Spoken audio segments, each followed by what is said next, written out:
जय Maharashtra. Facebook live video करत आहे मी। जरा फेसबुक लाईव्ह करणं अवघडच असते। मी आता आज काय बोलायचं म्हणलं, चला आज फेसबुक लाईव्हवर बोलू आपण। सध्या सगळ्यात आधी तुम्हाला मी जोक सांगतो। जुनाच जोक आहे, सगळ्यांनी ऐकलेला असेल। अमेरिका, रशिया आणि भारत अशा 3 देशाच्या तपास यंत्रणा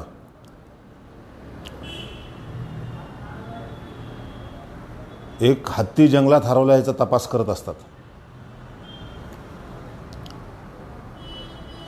अमेरिकेचा तपास यंत्रणा जंगलात जाते, 6 तासांनी परत येते, हत्ती सापडत नाही। मग रशियाची तपास यंत्रणा जाते, 12 तासांनी परत येते, त्यांना पण हत्ती सापडत नाही।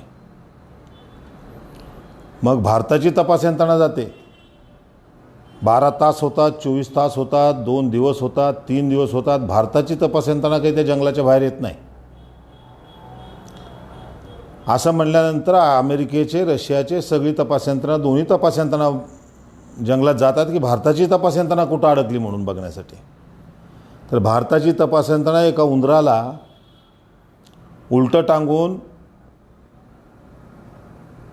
झोडपत असते आणि म्हणत असते की तूच हत्ती आहे म्हणून सांग, तूच हत्ती आहे म्हणून सांग। अशी तर परिस्थिती आपल्या CBIची नाही ना, असं मला आता वाटायला लागलेलं आहे। एक B ग्रेडचा ॲक्टर आत्महत्या करतो, त्याच्या तपास यंत्रणेमुळे भाजपसारखा एक राष्ट्रीय पक्ष, त्या राष्ट्रीय पक्षाचे नेते सहकुटुंब त्याच्यामध्ये इन्व्हॉल्व होतात। मग त्या B ग्रेड ॲक्टरचा जो आत्महत्या किंवा खून ह्याचा जो तपास आहे तो मागच्या 1-1.5 महिन्यापासून 2 महिन्यापासून चालू आहे। शेवटी आता असं व्हायला लागले की त्याच्या खुनाचा तपास होता का आता ड्रग माफियाचा तपास होता, इथपर्यंत हा तपास आलेला आहे। म्हणजे 2 महिने सर्व मीडियाने, सर्व इलेक्ट्रॉनिक मीडियाने, सर्व हिंदी न्यूज चॅनलने, मराठी न्यूज चॅनलने त्या काय सुशांत नावाच्या त्या ॲक्टरचा खून झाला का काय झालं, मग ती कोण त्याची ती ॲक्ट्रेस आहे, ती हिरोईन, ती रिया नावाची, तिचं काय झालं, मग ते काय पैशाचं काय झालं। पहिल्यांदा EDनं तपास केला, मग CBIनं तपास चालू केला, मग आता नार्कोटिक्स ब्युरो आला, ह्याच्यामध्ये इन्व्हॉल्व झाला आणि शेवटी आता काय हाताला लागणार आहे कुणालाच माहीत नाही आहे। पण मग कंगनासारख्या दुसऱ्या B ग्रेड C ग्रेड पिक्चरमध्ये काम करणारी हिरोईन नाचायला लागली। तिनं महाराष्ट्राच्या पोलिसांवर ॲलिगेशन केले, महाराष्ट्राचे पोलीस सक्षम नाही म्हणले। तिनं सांगितले की मुंबई म्हणजे पाक ऑक्युपाईड काश्मीरसारखं झाले। म्हणजे कुणाला काय वाटेल ते बोलायचं, फक्त भाजपच्या सर्वोच्च नेतृत्वाला खुश करण्यासाठी म्हणून जे बोलता येईल ते बोलायचं। म्हणजे तुम्ही देशभक्त झालात, तुमचं ह्या देशावर प्रेम हे सिद्ध झालं। अशा पद्धतीची मांडणी ह्या संपूर्ण देशामध्ये मागच्या कित्येक दिवसापासून चालू आहे, असं मला आता ह्या प्रकरणावरनं वाटायला लागले। आधीपासून तर मी बोलतच होतो। मी ते काय कंगना नावाची जी हिरोईन आहे तिच्यासाठी पोस्ट टाकली, तिचा एक व्हिडिओ आला होता कोणत्या तर पार्टीमध्ये नाचतानाचा विचित्र अंगविक्षेप करून। त्याच्यावर कॉमेंट ज्या आल्या, त्याच्यावर जे रिप्लाय आले ते सगळे आपल्या महाराष्ट्रीयन लोकांचे। म्हणजे आपल्या महाराष्ट्रीयन लोकांना काय चावले का काय असं मला वाटायला लागलेलं आहे। मध्ये एकदा इंटरनॅशनल फायनान्स सेंटर मुंबईतून गुजरातला हलवलं, तेव्हासुद्धा हेच लोक होते महाराष्ट्रीयन, भाजपचे पंटर ज्याला म्हणतो मी भक्त हा शब्द वापरत नाही, हेच लोक होते जे लोक त्यावेळेस किती योग्य डिसिजन आहे, हे जुनंच डिसिजन आहे हे पटवून द्यायचा प्रयत्न करत होते। म्हणजे महाराष्ट्राचं नुकसान झालेलं आहे ह्याचा ह्यांना काही फरक पडत नाही। महाराष्ट्राची अस्मितेवर डाका घातला जाते ह्यांना काय वाटत नाही, महाराष्ट्राचा अपमान होत आहे ह्यांना काय वाटते, महाराष्ट्र पोलिसांचा अपमान होत आहे ह्याच्याबद्दल ह्यांना काही वाटत नाही। फक्त आणि फक्त मोदीसारख्या एका व्यक्तीच्या मागं लागून आपल्या महाराष्ट्राचा सुद्धा अपमान करण्यासाठी हे लोक तयार आहेत. मी आज एक पोस्ट टाकली की कंगना राणावत तर कळस आहे. सुरुवात तर अमृताजी फडणवीसांनी केली की माझा मुंबई पोलिसावर विश्वास नाही. हे पहिल्यांदा कोण बोललं, ह्याच्यात वाईट काय बोललो? त्यामुळे तुमची पातळी घसरायला लागलेली आहे. माझी पातळी घसरत नाही आहे, तुम्ही पातळी सगळ्यांनी सोडलेली आहे भाजपच्या प्रेमी लोकांनी, असं मला वाटतं.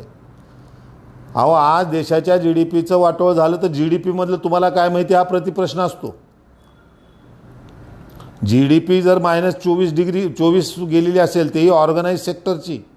अनऑर्गनाईज जो सेक्टर आहे ज्याच्यामध्ये पेन्शन किंवा PF फंड वगैरे लागून असतो, ही जर त्याच्यात ॲड केली तर 50% खाली आपली GDP आहे. ह्या गोष्टीचा कुणालाही काहीही सोयरेसूतक राहिलेलं नाही आहे. फक्त रिया चक्रवर्ती आणि तो मेलेला, त्या आत्महत्या केलेला, तो काय नाव त्याचं, राजपूत सुशांत सिंग, आता ही कंगना राणौत, मध्येच ती एक लोखंडे नावाची कोणतं बाई उभारली, ती बहुतेक त्या काय त्याचं नाव, तो सुशांत जो आहे तो आत्महत्या केलेला किंवा त्याचा खून झाला, काय झाला असेल ते, त्याची कोणती तर पहिली लवर होती. म्हणजे तो सुशांत सिंग राजपूत मुंबईत येऊन ॲक्टिंगच्या बरोबर 4-5 लफडे करत होता.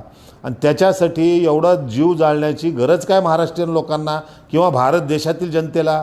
अहो, त्याचा आत्महत्या झाली असेल तर आत्महत्या असेल, खून झाला असेल तर जे खून आहेत त्यांना पकडा आणि अटक करा, त्यांना फाशी द्या.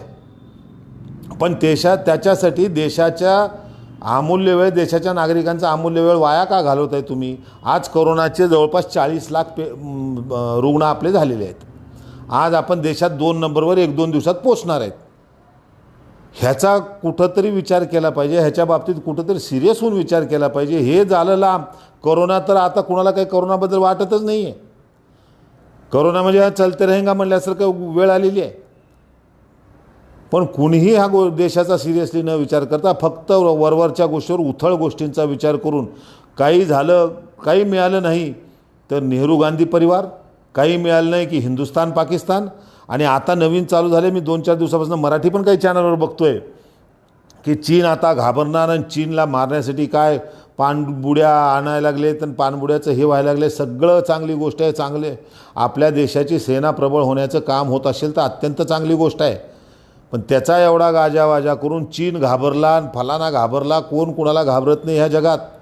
आणि दुर्दैवानं मला असं म्हणावं लागते, माझे कित्येक नातेवाईक हे अमेरिकेत आहेत, इंग्लंडमध्ये आहेत. तिथं आपल्या इंडियन लोकांची, आपल्या हिंदुस्थानी लोकांची, आपल्या भारतीय लोकांची पायरी काय, पातळी काय, ह्याचासुद्धा विचार आपण शांत डोक्याने केला पाहिजे.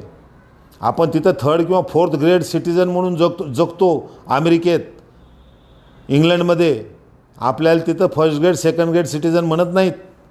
ह्या गोष्टीचा विचार करणं आवश्यक आहे. आत्मनिर्भर भारत आपण एकीकडं म्हणायचं आणि सगळ्या आपल्या देशातले जे उद्योगधंदे आहेत ते प्रायव्हेटायझेशन करायचे. मिनिमम गव्हर्नन्स आणि मॅक्झिमम प्रायव्हेटायझेशन हे सन्माननीय, आदरणीय, पूजनीय, वंदनीय, महनीय मोदीजींचं तत्त्व आहे, असं हे साफ आता दिसायला लागलेलं आहे. महाराष्ट्राच्या अस्मितेवर तुम्ही घाला घालायचा प्रयत्न केला तर आम्ही उठून उभे राहणार. कुणीही असं नाव घ्यायची गरज नाही की बाळासाहेबांची शिवसेना वेगळी होती. बाळासाहेबांचीच शिवसेना आहे ही. बाळासाहेबांची शिवसेना आणि उद्धवसाहेबांची शिवसेनेत फरक नाही आहे. अजूनसुद्धा बाळासाहेबांच्या वेळेस असलेला निखारा शिवसैनिक हा निखाराच आहे. कुणीसुद्धा असं समजू नये. आता भाजपला मागच्या 6-7 महिन्यापूर्वी सत्तेच्या बाहेर बसवलं म्हणून जे सोलापुरी मिरची ह्या लोकांना लागलेली आहे, ती याची अजून झळ कमी झालेली नाही असं इथं दिसत आहे. पुढचे निवडणुकीपर्यंत भाजप कोणत्याही परिस्थितीत ह्या इथं सत्तेवर येणार नाही. जुलिओ रिबेरो नावाचे आपले मुंबईचे कमिशनर होते, अत्यंत कर्तव्यदक्ष आणि कार्यक्षम अधिकारी होते. त्यांनीसुद्धा एका व्हिडिओ इंटरव्ह्यूमध्ये सांगितलं की हे राजकीय खेळी आहे. ही राजकीय खेळी आहे महाराष्ट्राचं सरकार पाडण्यासाठी. हे म्हणल्यानंतर कोण हा जुलिओ रिबेरो? इथून म्हणल्यापासून ह्या भाजपच्या पंटर लोकांची, मोदीच्या पंटरांची मजल गेलेली आहे. म्हणजे आपल्या महाराष्ट्राचं काय वाईट होतं आहे, छत्रपती शिवाजी महाराजांची अस्मिता काय होती, स्वाभिमान काय होती, हा सगळा एका गुजराती माणसाच्या पायाशी भाजपच्या नेत्यांनी, महाराष्ट्रातल्या भाजपच्या कार्यकर्त्यांनी, आणि दुर्दैवानं मला असं म्हणावं लागेल की महाराष्ट्रातल्या संघाच्यासुद्धा स्वयंसेवकांनी एका गुजरात्याच्या पायाच्या खाली महाराष्ट्राची अस्मिता घातलेली आहे, असं माझं इथं स्पष्ट मत आहे. मित्रांनो, माझं जे विचार आहेत ते स्पष्ट असतात आणि जे मला वाटतं ते मी बोलत असतो. मागच्या सुद्धा इंटरव्ह्यूमध्ये व्हिडिओमध्ये मी तुम्हाला सांगितलं. आज पहिल्यांदा मी लाईव्ह व्हिडिओ करायचा प्रयत्न करतो आहे, पण माझी स्क्रीन जरा थोडी लांब असल्यामुळं खाली येणारे कॉमेंट्स मी आत्ता वाचू शकत नाही, पण नंतर मी वाचून तुम्हाला योग्य त्या कॉमेंटना उत्तर देईनच मी.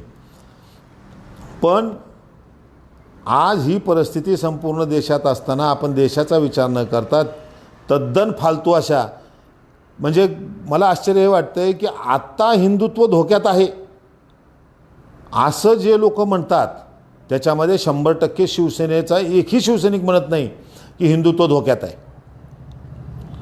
कधीच शिवसेना असं म्हणलं नाही की हिंदुत्व धोक्यात आहे. जे लोक म्हणत आहेत हिंदुत्व धोक्यात आहे आणि हिंदूंना जगामध्ये धोका आहे, भारतात धोका आहे, त्यांना शिवसेनेच्या शुद्ध भाषेत मी सांगतो ते सगळे गांडू हिंदुत्ववादी आहेत. लिहून ठेवा हा शब्द. ज्यांना वाटते हिंदुत्व धोक्यात आहे, हिंदू धोक्यात आहे, एक लक्षात घ्या, 750 वर्ष इस्लामिक राजवट ह्या देशात होती, 150-200 वर्ष इंग्रज राजवट ह्या देशात होती, तरी आपले पूर्वज जे होते त्यांनी आजसुद्धा आपण हिंदू आहेत हे आपण अभिमानानं म्हणू शकतो. असं कार्य त्या लोकांनी केलेलं आहे. भाजप संघ यांच्या आधीसुद्धा हिंदू होता, शिवसेनेच्या आधीसुद्धा हिंदू होता आणि भाजप संघ संपल्यानंतरसुद्धा हिंदू हा राहणारच आहे. हिंदू संपणार नाही. हिंदू धर्माला कुठेही धोका नाही, कुठेही धोका होणार नाही ह्याची सगळ्यांना खात्री जरी असली तरी जाणून बुजून हिंदू लोकांमध्ये भीतीचं वातावरण तयार करायचं, एका विशिष्ट समाजाच्या विरोधात उभं करायचं. 1940-41मध्ये हिटलरनं जसं जूच्या विरोधात जर्मनीत वातावरण तयार केलं तसं वातावरण तयार करायचा देशामध्ये प्रयत्न चालू आहे किंवा करू लागले आहेत मागच्या 5-6 वर्षापासून. आणि फक्त हे प्रयत्न करून आपल्यामध्ये विभागणी करून स्वतःची सत्ता शाबूत ठेवायची. हे सगळं राजकारण सत्तेचं आहे. फक्त सत्ता मिळवण्यासाठी हे सगळं चाललेलं आहे. कमीत कमी देशामध्ये दंगे धोपे होऊ नये ह्याची काळजी घ्या. सत्ता राहील नाही, जाईल सत्ता. पण ज्या पद्धतीनं तुमचं हे राजकारण चाललेलं आहे की समाजामध्ये तेढ निर्माण करायचं, धर्मामध्ये तेढ निर्माण करायचं, हे एक दिवशी आपल्या देशाला घातक ठरणार आहे.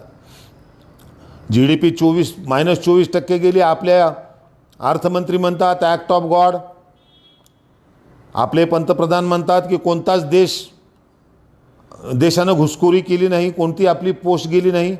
पण सन्माननीय पंतप्रधानांनी 2 मे महिन्यापासून एकदासुद्धा चीन किंवा चायना हा शब्द तोंडावर आणलेला नाही. आपला पडोसी देश चीनचं नाव घ्यायची हिंमत होत नाही आहे का? पंतप्रधान होण्याच्या आधी 2014च्या आधी तर चीन को लाल आंखें दिखाएंगे वगैरे वगैरे बऱ्याच गर्जना तुम्ही करत होतात. आता काय झालं? ॲप बंद करायचे. पहिले 65 बंद केले, आता 115 ॲप बंद केले. काय फरक पडतोय?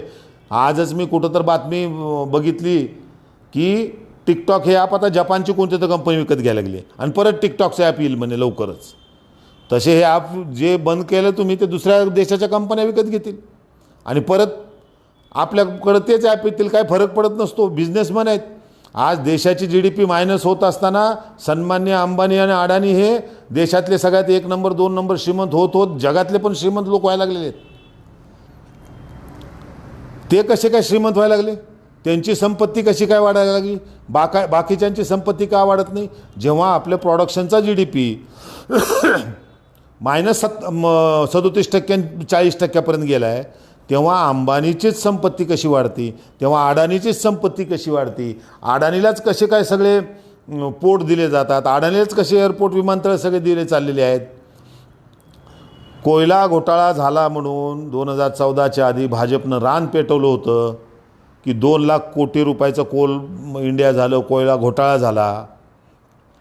पण त्याच भाजप आता कोळशाच्या खाणी ह्या परदेशातील इन्व्हेस्टरला 100% इन्व्हेस्टमेंटच्या खाली देण्याच्या तयारीत आहे. रेल्वेचे 150 रूट प्रायव्हेटायझेशन केलेले आहेत. आता रेल्वे बोर्ड जे होतं, बोर्ड ज्याला म्हणतो आपण, रेल्वेचं एक मंडळ होतं. रेल्वे बोर्ड हे सर्वसामान्य जनतेच्या प्रतिक्रिया तक्रारी घेऊन रेल्वेची सुधारणा कशी होईल ह्याचं काम करतो. त्या रेल्वे बोर्डाचे सुद्धा सगळे अधिकार हळूहळू कमी करण्याचं काम चालू आहे. ह्याचा अर्थ आता लवकरच रेल्वेचा सुद्धा नंबर विकण्यामध्ये येणार आहे. आज तुम्ही सगळं विकण्याच्या मागे लागल्यात आणि तरी म्हणता आम्ही देशाचे हित करतोय.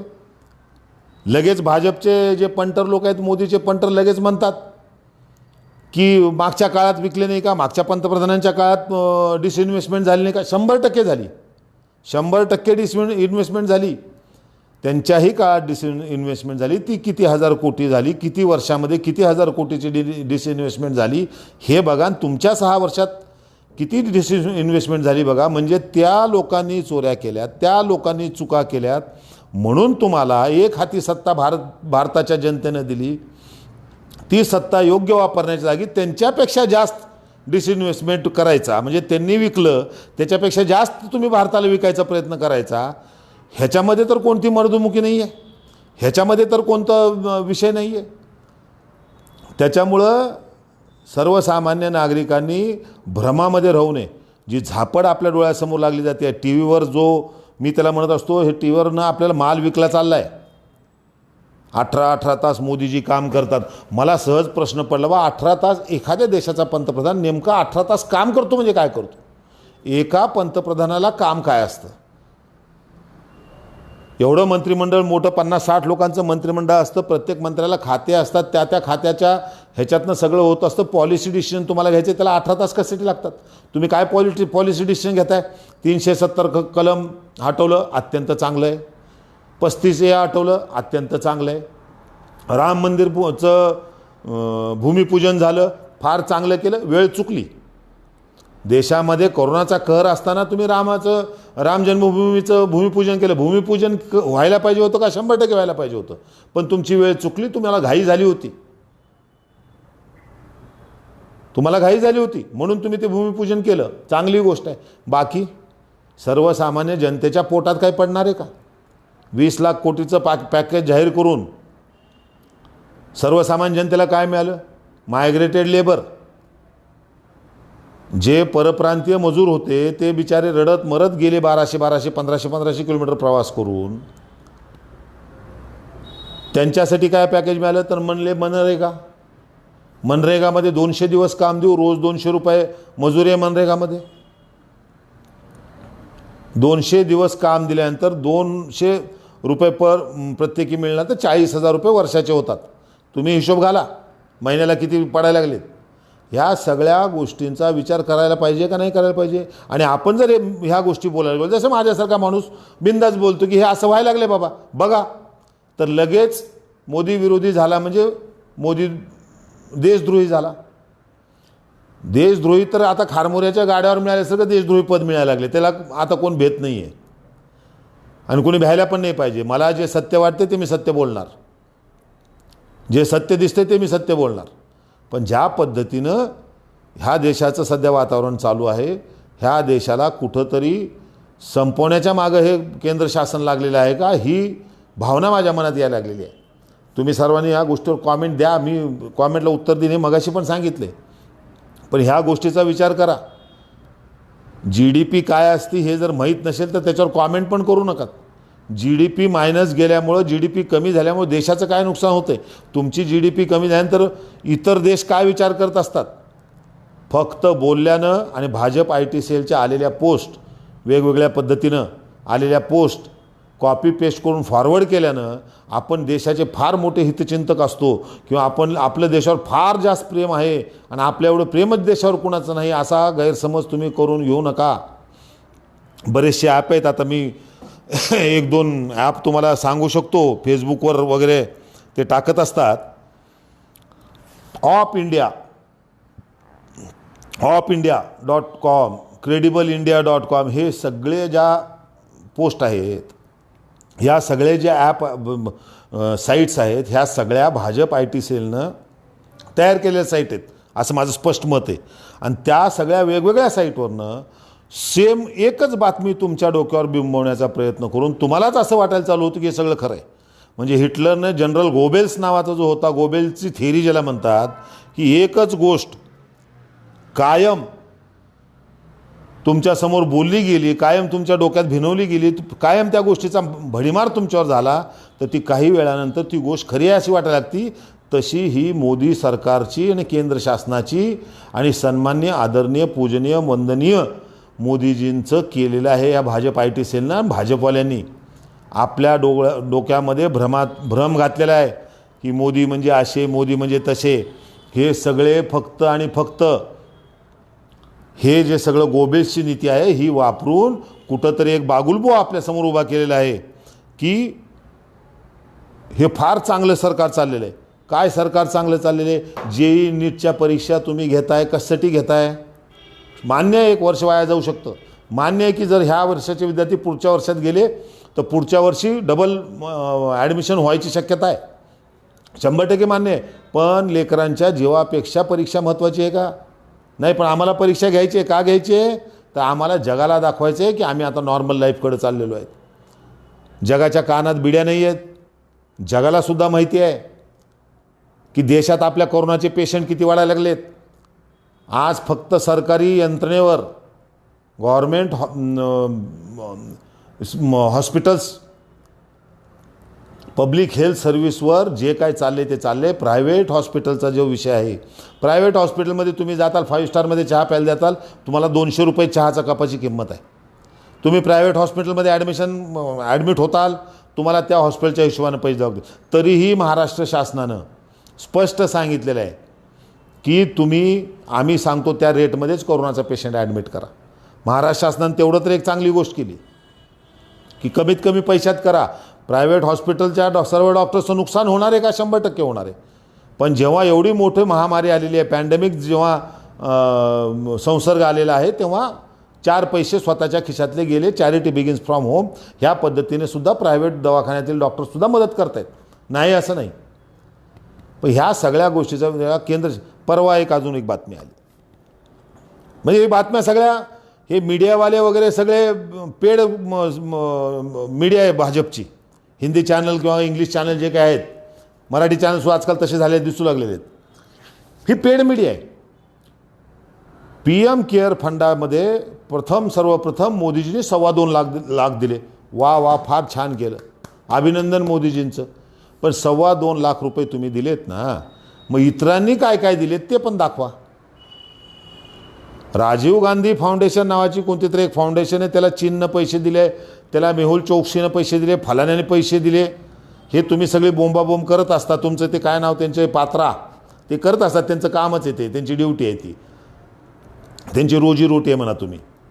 हे ते करत असतात, त्यांचं काम आहे, ते करू लागलेत. तुम्हीसुद्धा PM केअर फंडमध्ये कोणत्या कोणत्या कंपन्यांनी पैसे दिले बाबा?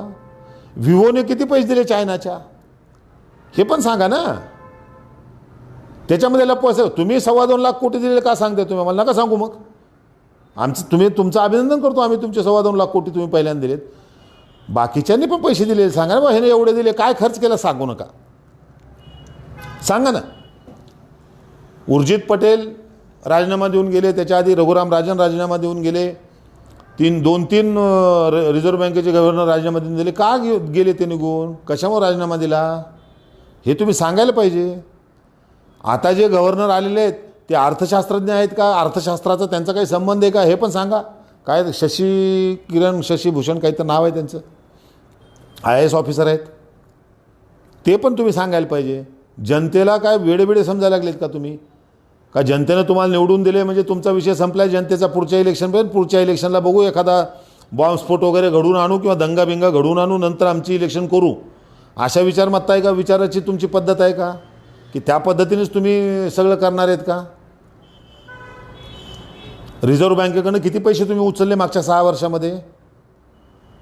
1,76,000 कोटी एकदा उचलले, एकदा 28,000 कोटी उचलले, एकदा मला वाटतं 2 लाख कोटी उचलले. काय केलं उचलून पैशाचं?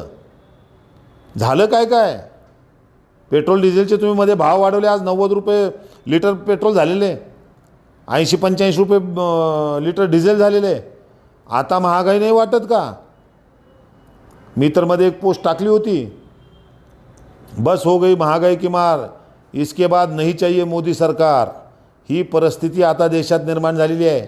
इलेक्शन 2024मध्ये सत्य आहे, पण प्रत्येकानं हा विचार केला पाहिजे की ह्या व्यक्तीच्या अंधेर नगरी चौपट राजा म्हणल्यासारखं आंधळ्या कारभारामुळं देशाचं किती नुकसान व्हायला लागलेलं आहे. आणि देशाचं झालेलं नुकसान जनतेला दिसू नये म्हणून रोज नवीन काहीतरी फालतू चर्चा नॅशनल मीडियावर, हिंदी इंग्लिश मीडियावर घडवून आणायच्या आणि जनतेला वेगळ्या दिशेनं घेऊन जायचं, ही पद्धत किती दिवस चालणार आहे आणि आपण किती दिवस चालवून घेणार आहेत? हिंदू हिंदू हिंदू करून तुम्ही बोलताय. अहो, सगळ्यात कट्टर हिंदुत्ववादी पक्ष तर शिवसेना आहे. सगळ्यात कट्टर हिंदुत्ववादी पक्ष शिवसेना आहे. आजसुद्धा जर तुम्ही बाबरी मस्जिद पाडल्याच्या वेळेसचे उत्तर प्रदेशमधले किंवा देशातले कुठलेही वर्तमानपत्र काढून बघितले तर त्यामध्ये सुद्धा तुम्हाला हेच दिसून येईल की शिवसैनिकोने बाबरी गिराई, हे तुम्हाला तिथं वर्तमानपत्रामध्ये पण दिसून येईल. त्याच्यामुळं कट्टर हिंदुत्ववादी तर आम्ही आहोतच, पण कट्टर हिंदुत्ववादी आहोत म्हणजे आम्ही रोज उठून मुसलमानांना शिव्या द्यायच्या, मुस्लिम समाजाबद्दल वाईट बोलायचं. मग ते मरकजचं प्रकरण कसं तुम्ही पेटवलं? आता हायकोर्टानं तुम्हाला जेव्हा जोड्यानं मारलं आणि हायकोर्टानं तुम्हाला जोड्यानं मारून सांगितलं की तुम्ही सगळं खोटं केलेलं आहे आणि चुकीच्या पद्धतीनं तुम्ही सगळं वागल्यात, त्यांची बदनामी तुम्ही मुस्लिम बांधवाची त्या मरकजमधल्या केलेली आहे, तेव्हा नाही कोण बोलत. आता कालच्या त्या कंगनाच्या प्रकरणामध्ये सन्माननीय आदरणीय रामभाऊ कदम हे काहीतरी बडबडले. मग लगेच काल किंवा आज आशिष शेलके नावाचे कोणतर तुमचे नेते आहेत बघा मुंबईतले, आशिष शेलके काय तर आहे त्यांचं, शेलके काय तर, ते आशिष शेलके जे आहेत त्यांनी पलटी खाल्ली की राम कदम जे बोलले त्याचा आमचा संबंध नाही. काय पद्धत काय चालली आहे तुमची? महाराष्ट्राची सत्ता गेली, ती येणार नाही तुमच्याकडे आता, हे तुम्ही लिहून घ्या. पुढच्या 2024च्या इलेक्शननंतर सुद्धा महाराष्ट्रात कदापिही भाजप सत्तेवर येणार नाही, हे तुम्ही लिहून घ्या. त्याच्यामुळं आता विरोधी पक्षाचं जे काम करायचे ते चांगल्या पद्धतीनं करा. हे असली ड्रामेबाजी नाटकबाजी बंद करा. तुमच्याच्यानं आता सत्तामध्ये येण्याचा विषयसुद्धा तुम्ही सोडून द्या. त्याच्यामुळे मी तुम्हाला परत एकदा सर्व माझ्या मित्रांना विनंती करतो आहे, आज हे जे लाईव्ह व्हिडिओ आहे हा कसा वाटला हे पण तुम्ही सर्वांनी कॉमेंटमध्ये लिहा. बरेच विषयात बोलत बसलो तर 2-4 तास मी बोलू शकतो. माझे जवळचे मित्र फेसबुकवर आहेत, त्यांना कल्पना आहे की चर्चा करायची म्हणजे तर मी बऱ्याच वेळ चर्चा करू शकतो. पण जे मुद्दे मला मांडायचे, ज्या पद्धतीनं माझ्या डोक्यात येत असतात विषय, मी काही लिहून ह्याच्यामध्ये मुद्दे मांडत नाही. माझ्या डोक्यात विषय आला मी बोलत असतो, त्या पद्धतीने मी बोललेलो आहे. जर कुणाला काही बोलण्यामध्ये चुकीचं वाटलं तर नक्की त्याच्यामुळे कॉमेंटमध्ये लिहा, सांगा की बाबा ह्या पद्धतीने नाही बोलायला पाहिजे तुम्ही. जर ज्या गोष्टी चांगल्या वाटल्या त्या चांगल्या पण लिहा.